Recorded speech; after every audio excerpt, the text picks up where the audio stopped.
So let's take a look at example 1 here and see if we can't figure it out. All they want us to do is convert the degree measurement of this angle to radians. And remember, we cannot change what we have, but we can change the look of it, right? If you have a 3 and you need to change it to have a fraction other than a denominator of 1, say a 2, then I know I can multiply by that fancy 1 and get my 6/2, which is still equivalent to 3. It just looks a little bit different. So with this 108 degrees, I'm going to take this and I'm going to multiply by that fancy 1. Now what you need to remember, just like we talked about at the beginning when we were dealing with degrees, minutes, and seconds, I want to get rid of the degree measurement and change it to radian. And you need to know that direct relationship between those. For the degrees, minutes, seconds, it was easy. You were already familiar with it. It was all by 60. But now we said that 1 degree is equal to how many radians? That's not very nice, is it? So we're going to do the one that I told you to memorize, which was what? Hopefully you said 180 degrees is equal to pi. So I'm going to say 180 degrees is equal to pi radians, and that's what I'm going to use. Because I now know that I can cancel out the degrees, and the only thing that is left is awesome, or cool, or rad. Now you don't even have to put that as the unit measurement. It's implied if you don't. So make sure that if you don't put anything, you know it's in radian measurement. So the only thing that we have left to do is simplify. This 108, since we're multiplying with this 180. And since 1 plus 0 plus 8 adds up to 9, and these are the same 3 digits, I know that 9 divides into these evenly. So I'm going to divide the 9 into the 10, which goes in once. I'll have 1 left over, bring down the 8, and I know 9 goes in that 2 times. I know 9 goes in 18 twice, and then 0 times there. So I actually have another simplification that I can do between the 12 and the 20 by 4. 4 goes in that 3, and 4 goes in that 5. Now don't forget, when you're multiplying, you multiply straight across. So the only things still left on top are 3 and pi, and in the denominator, 1 and 5. So my answer is 3 pi over 5. That is what is equivalent to 108 degrees. Okay?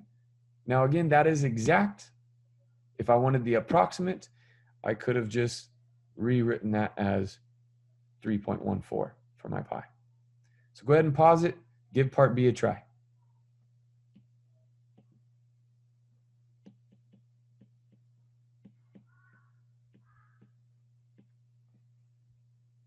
All right, hopefully you gave that a try and you knew that one thing I told you to memorize was that 180 degrees is equal to pi radians. All you have to figure out is what goes on top and what goes on bottom to make that 1. So since we're trying to get rid of the degree measurement, I'll put that on bottom. 180 degrees I know is equal to pi radians. If you don't want to put the RAD, no worries, it's not necessary. So for us, we know that that will cancel our degrees, and all we'll have left to do is simplify. 135 by that 180. Just don't lose the fact that it is a negative angle, right? Now, if you recognize 135, and pretty soon you won't even have to do this because you'll start seeing all those reference angles that I talked about in quadrants 1, 2, 3, and 4. If it ends in a 5, remember we said it's probably a 45. And I know 45 twice would put me at quadrantal angle 90 degrees. So if I do 90 plus 45 more, that would take me to 135. So that would be my 45 degree angle how many times? 1, 2, 3. And since I know, we just went over, that pi over what was 45 degrees? Hopefully you said pi over 4. Then all I have to do is that 3 times. And that should be my answer. Don't forget, it should be negative. So just to show you that's what we should be getting. You'll eventually be able to do that in your head. You'll memorize a lot of these, at least you better. It's going to help you to get through this a lot quicker. So I definitely know that this ends in a 5, this ends in a 0, I could definitely divide by 5 into each of these. So going into the 13 first, I know 5 goes in that twice, but that would be 10. So I'd have 3 left over, bring down the 5, and I know 5 goes into that 7 times. So I know that that canceled out to be 27, and doing the same 5 into 18, that would cancel to be 3 times 5 is 15. So I'd have 3 left over, bring down that 0, and 6. So again, I can cancel once more. What goes into each of those? Well, hopefully you recognize 27 and 36 are multiples of 9. So I know 9 goes into that 3 times, and 9 goes into that 4 times. So again, multiplying across, I would have, don't lose the negative, 3 pi on top over a 1 and 4 on bottom. So we get that negative 3 pi over 4 that I recognize was one of my reference angles. Hopefully you're able to get that on your own. However you got there, great. I'm just going to show you different ways. I'm going to show you techniques to be able to do it in your head. We'll get there. Remember, this is just the first section of radians. All right, so example 2 wants us to go the other direction now. How can you already tell that this is not in degree measurement? No degree symbol. How can you tell it's in radian measurement?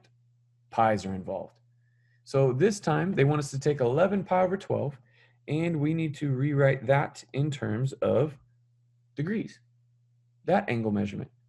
Now remember, you all should realize one of the most important things in math, I've mentioned it over and over, is multiplying by a 1. And this time, that 1 I want to get rid of is radians. So I'm going to put that on bottom and divide it out. And the one I want to get is degrees. And remember, one more time, that relationship I told you to memorize, 180 degrees is equal to pi radians. So I'm going to put up here 180 degrees over pi. There's my fancy 1.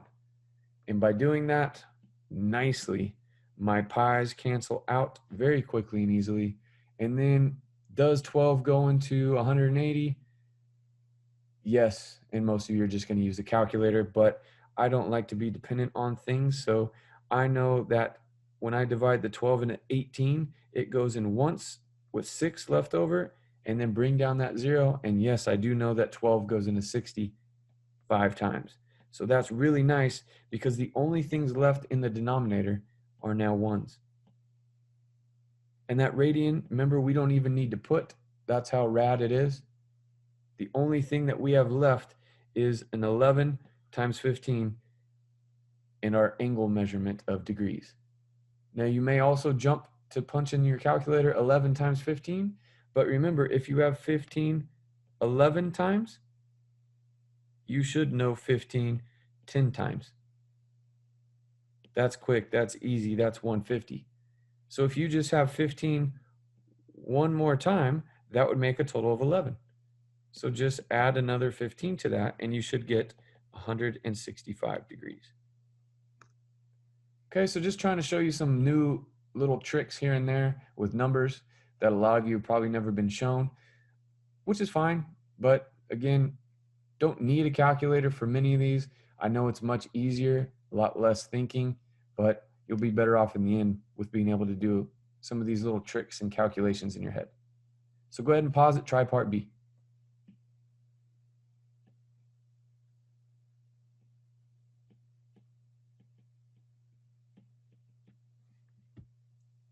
All right, hopefully you gave it a good attempt. Just again, right off the bat, don't lose the negative. Your angle is still definitely going to be negative. We just want to change it to degrees. So I put that up top, and I'm going to divide and get rid of that radian measurement. So my first step was that. Next is to simplify this. And I know 6 goes into 180 easily. It goes in to the 18.3 and then the 0, 0. So that will cancel out, and I will just have my negative 7 times 30 degrees all over 1. So that's going to be negative 210 degrees. That's what 7 pi over 6 is. Now, how else could you have gotten that pretty quickly and easily? Just setting you up for future problems.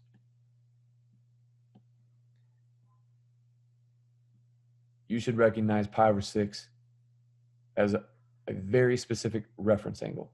Remember, pi, we said, is equal to 180 degrees. So I know that I'm going to end up taking that and dividing that 180 degrees by 6. And so there's your 30. You're just going to have that 30 negative 7 times, which gives you your negative 210. All right? So with more practice and different looks at this, you guys will master these, and then you'll be able to move on and start evaluating them. All these, whether they're in degree or radian measurement, all these angles with our 6 trig functions, namely the big 3 sine, cosine, tangent. We're almost there. Let's make sure that we can approximate these two. So how do you know that you're going to be approximating? It says round to the nearest thousandth. The cool thing is none of this changes other than the fact that, yes, now you are going to have to use a calculator. 74 degrees is not my favorite. It's not one of my reference angles. However, it is in quadrant 1, so I'll take this acute angle and I will multiply once more to get my radians by that fancy one. And that was pi over 180. But because I'm asked to round or approximate, whatever way they say it, then I know I'm going to use pi as that 3.14159. And remember, I told you guys a few sections ago, don't ever round until you're giving them the answer at the end. Otherwise, you may be off a few decimal places. And because this is saying to the nearest thousandth, we're taking it out pretty far. Right? So do this in your calculator and you should get 1.29154, etc., etc. Now for us, the nearest thousandth, hopefully you know where that is. Otherwise, this is going to be a tough one to do. But tenths, hundredths, thousandths is where we want to go. So remember, we're going to have to look one more to see what we're going to do with that one. So our answer for this, remember, which we just converted 74 degrees as an angle measurement to a different type in radians, is going to be 1.292 radians. And if you don't put radians, it's all good. You can just put 1.292 and it is implied. All right? Not that tough, but again, this is brand new stuff. When to know when to use what. Am I using pi as 180? Am I using 3.14? I know that can get a little confusing. So go ahead and try part B on your own. Again, just multiplying by that fancy one. And again, you should have used the pi over 180, but because it said approximate or round to the nearest thousandth, we're going to use 3.14159. Just look for the pi button on your calculator. And when you multiply this out, you should have gotten 4.623377. And again, nearest thousandth, make sure you know tenths, hundredths, thousandths. So we're going to look here to see what we do there. So our answer to 264.9 degrees is approximately 4.623 radians, just over 4.5 radians. Hopefully you got that. Hopefully you're getting the hang of this a little bit as well. Let's keep going and increasing the difficulty level. All right, so now let's work the other direction. Let's see if we can take these, which I know they don't look like angles, but are angles in radian measurement, and then let's change them both to our decimal degrees, and then let's review our degrees, minutes, seconds, and see if we can incorporate that as well. So I'll do part A, and then you guys can try part B, or just pause right here and go for it. You know that this angle measurement, we're gonna have to multiply by that fancy one, but this time we're getting rid of the radians. So that's gonna go on bottom, and we want it in degrees. So for this, they want us to take and multiply this out. And remember to look for the question on how they want you to answer it. Do they want you to round? Do they want you to give them exact? If they want us to round, to what decimal place? Things of that nature. Okay, and if they don't specify, then try to give them for the significant digits or figures that they've given you. All right, so working this one out, we're going to change it to decimals, so we're going to approximate, and we're going to multiply this out to get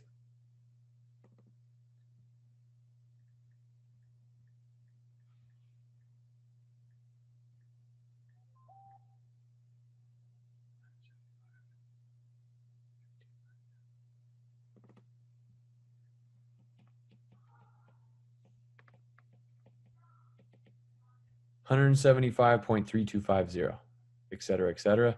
So with this, we got about 3 sig figs. They may want us to take it out to the nearest 10th, 100,000th if they specify. So I'm going to take it to the nearest 100th for this one, which means I'm going to have to look here to go there. So I would get 175.33 degrees. Okay. Now, that would be what is called decimal degrees. If they want it in degrees minutes or degrees minutes seconds, then you have to know what that little part is. So I know I'm going to have 175 degrees, but we need to know how many minutes. And that would be degrees minutes or degrees minutes seconds. So the only thing I have left to do is take that 0.33, and again, that's in degrees. We need to multiply by another fancy one, but this time getting rid of the degrees and changing it to minutes. See what I mean by how important multiplying by 1 is? So just know that relationship. This time, hopefully you remember that 1 degree is equivalent to 60 minutes. So again, multiplying that, the degree measurements will cancel out, and the only thing we'll be left with are minutes. So we would just have to take in our calculator that 0.33 and change and multiply it by our 60. Now remember, you shouldn't use the 0.33. Technically, you should be using all of this that was there and multiplying that by 60. So the easiest way to do that is just subtract off the 175, and you'll be left with this. And then you can multiply it by the 60. And this is what you should have got.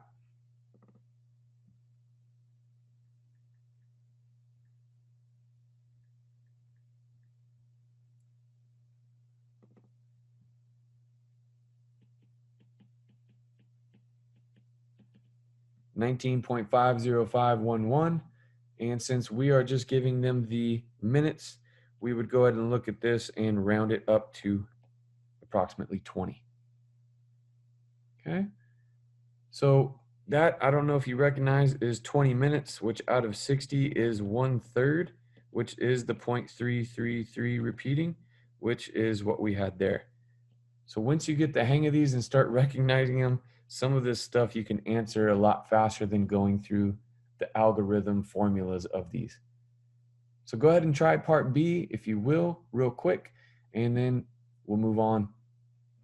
All right, looking at that, this is what you should have done to cancel out that radian measurement, which is up here, even though they didn't write it, and multiplying all that out, you should have gotten 19.5779, which, remember, the only measurement left up there is in degrees.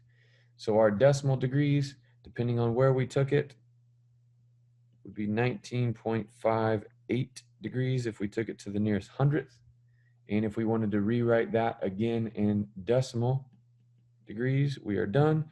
Or degrees, minutes, seconds, we'd have a little bit more work to do to try to figure out what that 0.58 is equivalent to. So we know it's going to be 19 degrees. We would just have to figure out how many minutes.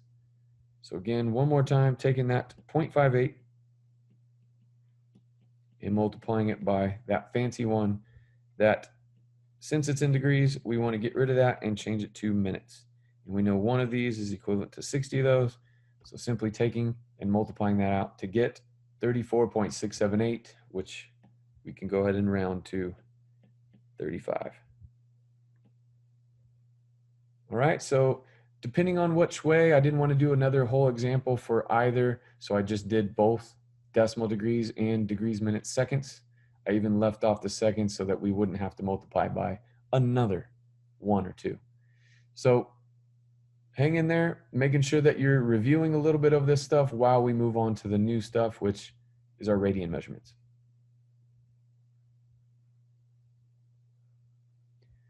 So here's our 5th and final example. Everything we've been working up to in this section, once we've introduced and got comfortable with radian measurement, is, of course, the name of this course is Trig. We want to be able to evaluate our trig functions using now this other type of angle measurement called radians. So the cool thing is, you should be able to look at these compared to when they were in degrees, and you should be able to tell me immediately that this has a pi over 6, which remember we said pi is equivalent to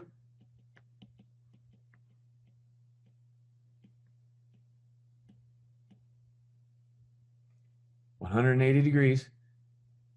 And we know 180 degrees divided by 6 would give me 3 and then 0. That is a 30-degree reference angle. The coefficient in front, which happens to be a 5 on this first one, just is going to put me in a different quadrant. And I know if this was actually 6 pi over 6's, they would have just written it as pi, which is 180. So I know that this is 6 pi over 6. All I got to do is go back.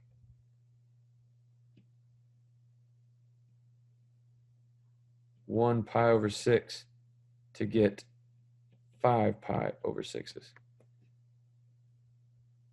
And therefore, all I'm looking at is all students a negative ratio because it's cosine. And all I need to know is what that reference angle of 30 degrees is, which is what that pi over 6 is. So what is the cosine of 30 degrees? If you have that memorized, boom, you said it, you're done. If not, you still got some work to do.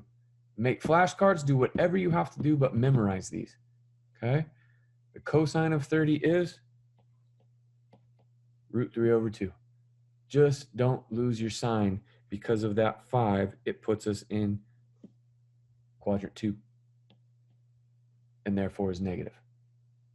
All right, if you kind of got that one, go ahead and pause it. Try parts B and C, or just B until you feel confident. But if not, let's go over this one right now. I love radian measurement. Even though I'm not as familiar with it, it's so much easier once you understand it because it tells you the reference angle immediately. Pi over 4.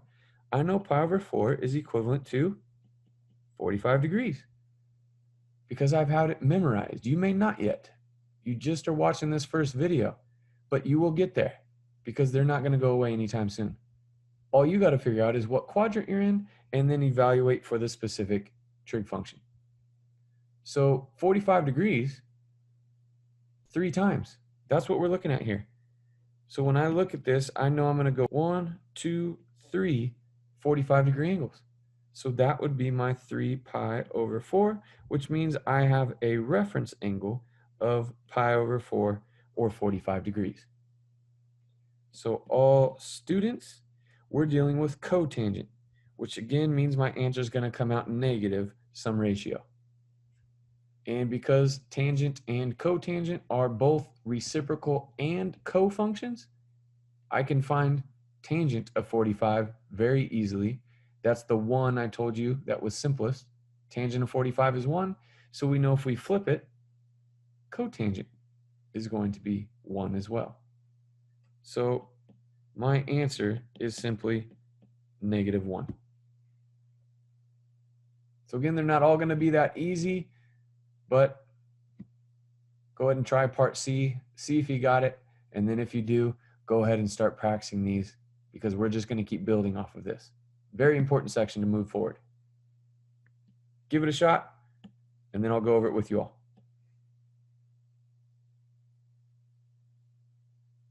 All right. Hopefully you're starting to love radian measurement because right then and there, I know I'm dealing with, that's right, a 60-degree reference angle. Pi, which is 180 divided by 3. 60, but I'm doing it times 5. So I know 60 5 times is equivalent to 300 degrees, which means I know exactly where I'm located. I need to rotate around almost 360. I just got to come back that 60 degrees. And since we're dealing with all students take calculus, we're dealing with the reciprocal function of cosine. This one is actually going to be positive some ratio. And if you know the cosine of 60 is 1/2, then you know the secant of 60 is 2 over 1. So my answer is simply deuces. And that's what I'm giving you right now because that's all I got. Hopefully you guys felt good about this. I know it was a little long-winded at the beginning. I really want to make sure that you guys understood radians so that you can get through things like this very quickly. Go practice. Let me know if you have any issues. Until the next time.